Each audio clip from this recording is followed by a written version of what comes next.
গল্প কবিতা পাঠে সকলকে স্বাগত জানিয়ে শুরু করছি আজকের পাঠ।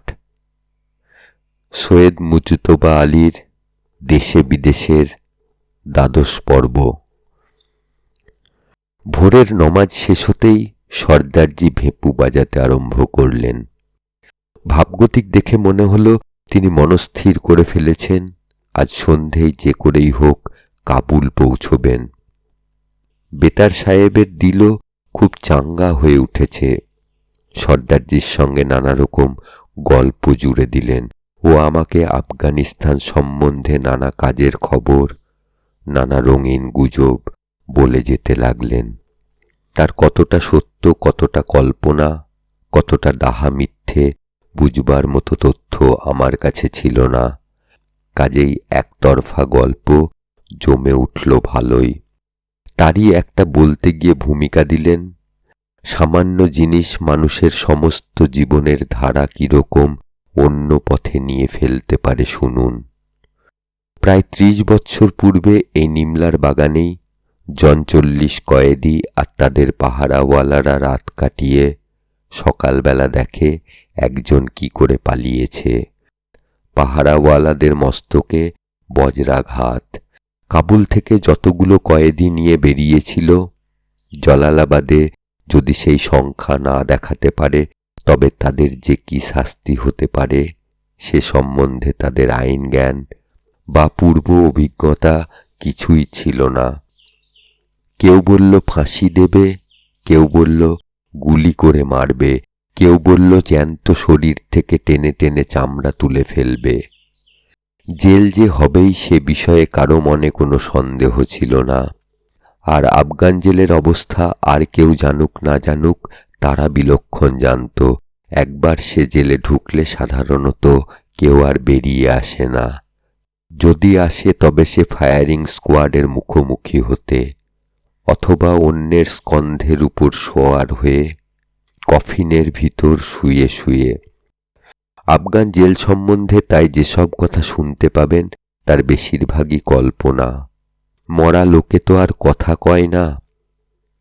তা সে যাই হোক, পাহারাওয়ালারা তো ভয়ে আধমরা।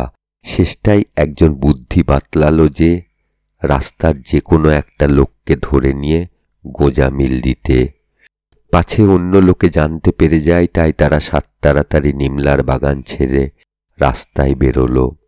চতুর্দিকে নজর। কাউকে যদি একাএকি পায় তবে তাকে দিয়ে কাজ হাসিল করবে। ভোরের অন্ধকার তখনও কাটেনি। এক হতভাগা গ্রামের রাস্তার পাশে প্রয়োজনীয় কর্ম করতে এসেছিল। তাকে ধরে শিকলি পরিয়ে নিয়ে চলল আর সকলের সঙ্গে জালালাবাদের দিকে। সমস্ত রাস্তা ধরে তাকে ইহলোক পরলোক সকল লোকের সকল রকম ভয় দেখিয়ে পাহারাওয়ালারা শাসিয়ে বলল, জালালাবাদের জেলার তাকে কিছু জিজ্ঞাসা করলে সে যেন শুধু বলে মাখু চিহাল ও পাঞ্জাম হাস্তাম, অর্থাৎ আমি 45 নম্বরের। ব্যাস, আর কিচ্ছু না।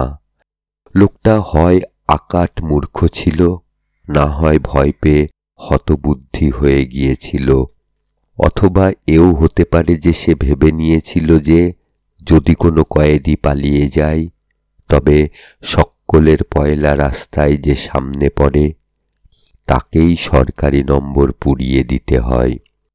অথবা হয়তো ভেবে নিয়েছিল রাস্তার যে কোনো লোককে রাজার হাতি যখন মাথায় তুলে নিয়ে সিংহাসনে বসাতে পারে তখন তাকে জেলখানাই বা নিয়ে যেতে পারবে না কেন। বেতারবাণী বললেন, গল্পটা আমি কম করে জন 5 মুখে শুনেছি। ঘটনাগুলোর বর্ণনায় বিশেষ হেরফের হয় না, কিন্তু ওই হতভাগা কেন যে জালালাবাদের জেলারের সামনে সমস্ত ঘটনাটা খুলে বলবার চেষ্টা একবারও করল না, সেই বিচিত্র। সর্দারজি শুধালেন, অন্য কয়েদিরাও চুপ করে রইল? বেতারওয়ালা বললেন, তাদের চুপ করে থাকার প্রচুর কারণ ছিল। সবকটা কয়েদি ছিল একই ডাকাত দলের, তাদেরই একজন পালিয়েছে। অন্য সকলের ভরসা সে যদি বাইরে থেকে তাদের জন্য কিছু করতে পারে। তার পালানোতে অন্য সকলের যখন স্বর ছিল, তখন তারা কিছু বললে তো তাকে ধরিয়ে দেবারই সুবিধে করে দেওয়া হতো। তা সে যাই হোক, সেই হতভাগা তো জালালাবাদের জাহান্নামে গিয়ে ঢুকল। কিছুদিন যাওয়ার পর আর 5 জনের সঙ্গে কথাবার্তা বলে বুঝতে পারল কি বোকামি সে করেছে। তখন একে ওকে বলে কয়ে আলা হজরত বাদশাহের কাছে সমস্ত ব্যাপারের বর্ণনা দিয়ে সে দরখাস্ত পাঠাবার চেষ্টা করল। কিন্তু জালালাবাদের জেলের দরখাস্ত সহজে হুজুরের কাছে পৌঁছয় না। জেলারও ভয় পেয়ে গিয়েছে। ভালো করে শনাক্ত না করে বেকসুর লোককে জেলে পোড়ার সাজাও হয়তো তার কপালে আছে। অথবা হয়তো ভেবেছে সমস্তটাই গাঁজা, কিংবা ভেবেছে জেলের আর 5 জনের মতো এরও মাথা খারাপ হয়ে গিয়েছে। জালালাবাদের জেলের ভিতরে কাগজ কলমের ছড়াছড়ি নয়, অনেক ঝুলোঝুলি করে সে দরখাস্ত লেখায়। তারপর সে দরখাস্তর কি গতি হয় তার খবর পর্যন্ত বেচারির কানে এসে পৌঁছয় না। বিশ্বাস করবেন না, এই করে করে 1 মাস নয়, 2 মাস নয়, 1 বৎসর নয়, 2 বৎসর নয়, ঝাড়া 16টি বৎসর কেটে গিয়েছে। তার তখন মনের অবস্থা কি হয়েছে বলা কঠিন। তবে আন্দাজ করা বোধ করি অন্যায় নয় যে সে তখন দরখাস্ত পাঠানোর চেষ্টা ছেড়ে দিয়েছে। এমন সময় তামাম আফগানিস্তান জুড়ে খুব বড় একটা খুশির জশন পরব উপস্থিত হল। মুইনুস সুলতানের, যুবরাজের শাদী অথবা তাঁর প্রথম ছেলে জন্মেছে। আমির হাবিবুল্লাহ খুশির জোশে অনেক দান খয়রাত করলেন ও সেই খয়রাতির বরসাত রুখাসুখা জেলগুলোতেও পৌঁছল। শীতকাল, আমির তখন জালালাবাদে। ফরমান বেরোল জালালাবাদের জেলার যেন তাবৎ কয়েদিকে হুজুরের সামনে হাজির করে। হুজুর তাঁর বেহাদ মেহেরবানি ও মহব্বতের তোড়ে বেএখতিয়ার হয়ে হুকুম দিয়ে ফেলেছেন যে খুদ তিনি হরেক কয়েদির ফরিয়াদ তকলিফের খানা তল্লাশি করবেন। বিস্তর কয়েদি খালাস পেল। তারও বেশি কয়েদির মেয়াদ কমিয়ে দেওয়া হলো। করে করে শেষটায় নিমলার সেই হতভাগা হুজুরের সামনে এসে দাঁড়ালো। হুজুর শুধালেন, তু কিস্তি, তুই কে? সে বলল, মা খু চিহল ও পঞ্জম হস্তম, অর্থাৎ আমি তো 45 নম্বরের। হুজুর যতই তার নামধাম কসুর সাজার কথা জিজ্ঞাসা করেন, সে ততই বলে সে শুধু 45 নম্বরের, ওই 1 বুলি 1 জিগির। হুজুরের সন্দেহ হলো লোকটা বুঝি পাগল। ঠাহর করবার জন্য অন্য নানা রকমের কঠিন কঠিন প্রশ্ন জিজ্ঞাসা করা হলো। সূর্য কোন দিকে ওঠে, কোন দিকে অস্ত যায়, মা ছেলেকে দুধ খাওয়ায় না ছেলে মাকে, সব কথার ঠিক ঠিক উত্তর দেয়। কিন্তু তার নিজের কথা জিজ্ঞেস করলেই বলে, আমি তো 45 নম্বরের। 16 বছর এই মন্ত্র জপ করে তার বিশ্বাস হয়ে গিয়েছে তার নাম নেই, ধাম নেই, শাকিন ঠিকানা নেই, তার পাপ নেই, পুণ্য নেই, জেলের ভিতরের বন্ধন নেই, বাইরের মুক্তিও নেই। তার সম্পূর্ণ অস্তিত্ব, তার সর্বৈব সত্তা ওই 1 মন্ত্রে, আমি 45 নম্বরের। শতদোষ থাকলেও আমির হাবিবুল্লাহর একটা গুণ ছিল, কোনো জিনিসের খেই ধরলে তিনি জট না ছাড়িয়ে সন্তুষ্ট হতেন না। শেষটায় সেই ডাকাতদের যে 2-1 জন তখনও বেঁচে ছিল, তারাই রহস্যের সমাধান করে দিল। শুনতে পাই খালাস পাওয়ার পরও বাকি জীবন সে ওই 45 নম্বরের ভানুমতি কখনো কাটিয়ে উঠতে পারেনি। গল্প শুনে আমার সর্বশরীর কাঁটা দিয়ে উঠল। পরিপক্ক বৃদ্ধ সর্দারজির মুখে শুধু আল্লাহ মালিক, খুদা বাঁচানেওয়ালা। ততক্ষণে চড়াই আরম্ভ হয়ে গিয়েছে। কাবুল যেতে হলে যে ৭-৮ হাজার ফুট পাহাড় চড়তে হয়, নিমলার কিছুক্ষণ পরেই তার আরম্ভ।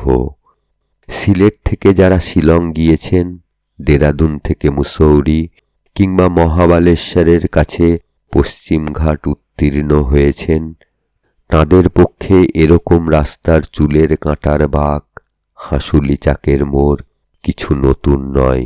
নতুনত্বটা হচ্ছে যে এ রাস্তা কেউ মেরামত করে দেয় না, এখানে কেউ রেলিং বানিয়ে দেয় না, বিশেষ সংকীর্ণ সংকট পেরোবার জন্য সময় নির্দিষ্ট করে দুদিকের মোটর আটকানো হয় না। মাটি ধসে রাস্তা যদি বন্ধ হয়ে যায়, তবে যতক্ষণ না জন আস্টেক ড্রাইভার আটকা পড়ে আপন আপন শাবল দিয়ে রাস্তা সাফ করে নেয়, ততক্ষণ পর্যন্ত পণ্ডিত মশায়ের রাধে গো ব্রজ সুন্দরী পার করো বলা ছাড়া অন্য কিছু করবার নেই। যারা শীতকালে এ রাস্তা দিয়ে গিয়েছেন, তাদের মুখে শুনেছি যে রাস্তার বরফও নিজেদের সাফ করতে হয়। অবশ্য বরফ সাফ করাতে আভিজাত্য আছে। শুনেছি স্বয়ং হুমায়ুন বাদশাহ নাকি শেরশাহের তাড়া খেয়ে কাবুল না কান্দাহার যাবার পথে নিজ হাতে বরফ সাফ করেছিলেন। শিলং নৈনিতাল যাবার সময় গাড়ির ড্রাইভার অন্তত এই সান্ত্বনা দেয় যে দুর্ঘটনা বড় একটা ঘটে না। এখানে যদি কোনো ড্রাইভার এরকম কথা বলে, তবে আপনাকে শুধু দেখিয়ে দিতে হবে রাস্তার যে কোনো এক পাশে 1000 ফুট গভীর খাদে দুর্ঘটনায় অপমৃত দুটো একটা মোটর গাড়ির কঙ্কাল। মনে পড়ছে কোন এক হিল স্টেশনের চড়াইয়ের মুখে দেখেছিলুম ড্রাইভারের বুকে যমদূতের ভয় জাগাবার জন্য রাস্তার কর্তা ব্যক্তিরা একখানা ভাঙা মোটর ঝুলিয়ে রেখেছেন, নিচে বড় বড় হরফে লেখা, সাবধানে না চললে এ অবস্থা তোমারও হতে পারে। কাবুলের রাস্তার মুখে সেরকম ব্যাপক কোনো বন্দোবস্তের প্রয়োজন হয় না। চোখ খোলা রাখলে দুদিকে বিস্তর প্রাঞ্জল উদাহরণ দেখতে পাওয়া যায়। সবচেয়ে চিত্তির যখন হঠাৎ বাঁক নিয়ে সামনে দেখতে পাবেন 8 মাইল লম্বা উটের লাইন, একদিকে পাহাড়ের গা আর একদিকে 1000 ফুট গভীর খাদ, মাঝখানে গাড়ি বাদ দিয়ে রাস্তার ক্লিয়ারিং 1 হাত, তার ভিতর দিয়ে নড়বড়ে উট দূরের কথা শান্ত গাধাও পেরোতে পারে না। চওড়া রাস্তার আশায় 8 মাইল লম্বা উটের সারিকে পিছু ঠেলে নিয়ে যাওয়াও অসম্ভব। তখন গাড়ি ব্যাক করে চলে উল্টো দিকে। সে অবস্থায় পিছনের দিকে তাকাতে পারেন এমন স্থিতপ্রজ্ঞ, এমন স্নায়ুবিহীন, দুঃখেশ্বনুদিগ্নমনা স্থিতধীপ মুনিপ্রবর আমি কখনো দেখিনি। সবাই তখন চোখ বন্ধ করে কলমা পড়ে আর মোটর না থামা পর্যন্ত অপেক্ষা করতে থাকে। তারপর চোখ খুলে যা দেখে সেও পিলে চমকানিয়া। আস্তে আস্তে একটা একটা করে উট সেই ফাঁকা দিয়ে যাচ্ছে। তারপর বলা নেই কওয়া নেই একটা উট হঠাৎ আধপাক নিয়ে ফাঁকটুকু চওড়া চৌড়ি বন্ধ করে দেয়।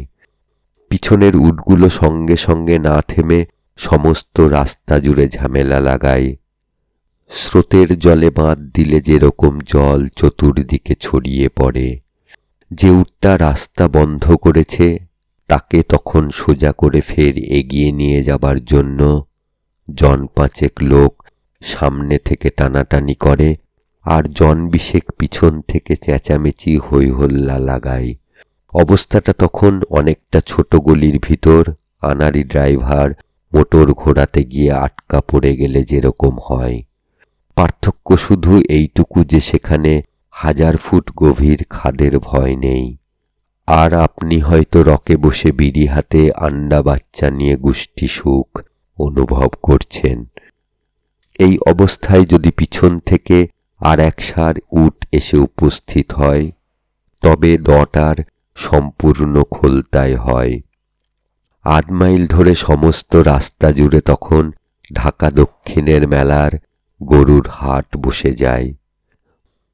বুখারা, সামারকান্দ, সিরাজ বদখশান সেই দয়ে মজে গিয়ে চিৎকার করে, গালাগাল দেয়, জট খোলে, ফের পাকায়, অস্ত্র সংবরণ করে দুদণ্ড জিরিয়ে নেয়, ঢেলে সেজে ফের গোড়া থেকে ঔড্র কায়দায় আরম্ভ করে, করে কমললোচন শ্রীহরি, খড়ে খগ আসনে মুরারি, গড়ে গরুর। স্মৃতিশক্তির উপর নির্ভর করাই যদি সত্য নিরূপণের একমাত্র উপায় হয়, তবে আমাকে স্বীকার করতেই হবে যে আমি আজও সেই রাস্তার মাঝখানে, মোটরের ভিতর কনুইয়ের উপর ভর করে দুহাতে মাথা চেপে ধরে বসে আছি। জট পাকানো স্পষ্ট মনে আছে, কিন্তু সেটা কি করে খুলল, মোটর আবার কি করে চলল, একদম মনে নেই।